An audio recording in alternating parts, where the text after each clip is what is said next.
Our response is that he's a terrorist. He is as much a religious scholar as Osama bin Laden was. He was implicated in inciting people, recruiting people, providing weapons and munitions for people, and he was involved in attacks against security people and police stations that led to the killing of the innocent. In Saudi Arabia, we're very determined to confront terrorism and confront it robustly and firmly. We will show no mercy to those who kill the innocent. The individual, along with the other 46 individuals, had their due process. They went through the courts have appealed, it was reviewed by the Supreme Court. These were open trials. The media, both domestic and foreign, had access to them if they wanted to. The records are available, the charges are clear, the convictions are clear, and when the sentences were carried out, that was the end of it.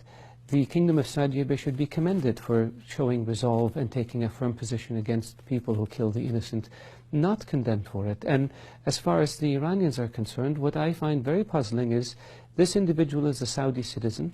He committed a crime in Saudi Arabia. He was sentenced in Saudi courts, and the sentence was carried out by Saudi authorities. What does Iran have to do with this?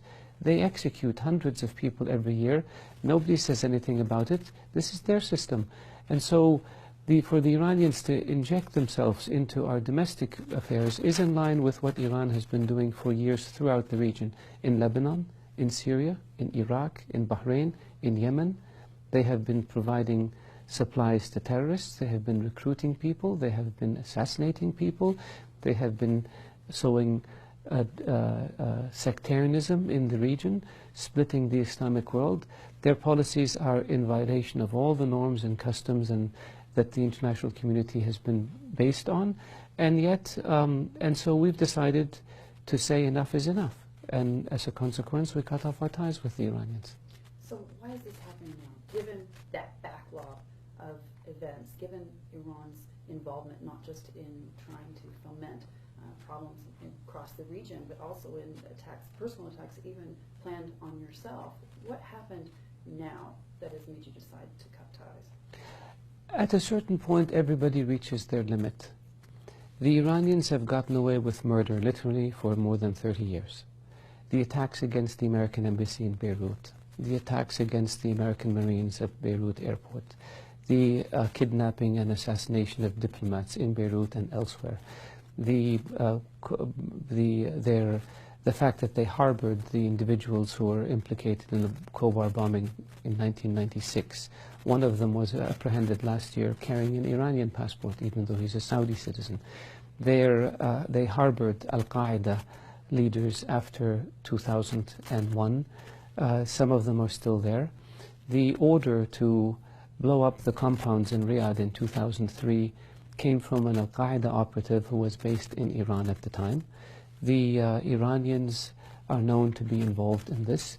The Iranians sent their militias to fight on behalf of Bashar al-Assad, with the consequence being more than 250,000 Syrians killed and more than 12 million people displaced. The Iranians have smuggled explosives into Bahrain and weapons. They've tried to do the same in Saudi Arabia. They did the same in Kuwait. The Iranians have sent supplies and weapons and money and personnel to support the Houthis in Yemen so that they can take over Yemen and present a threat to Saudi Arabia. So we see Iran's nefarious activities all over the region.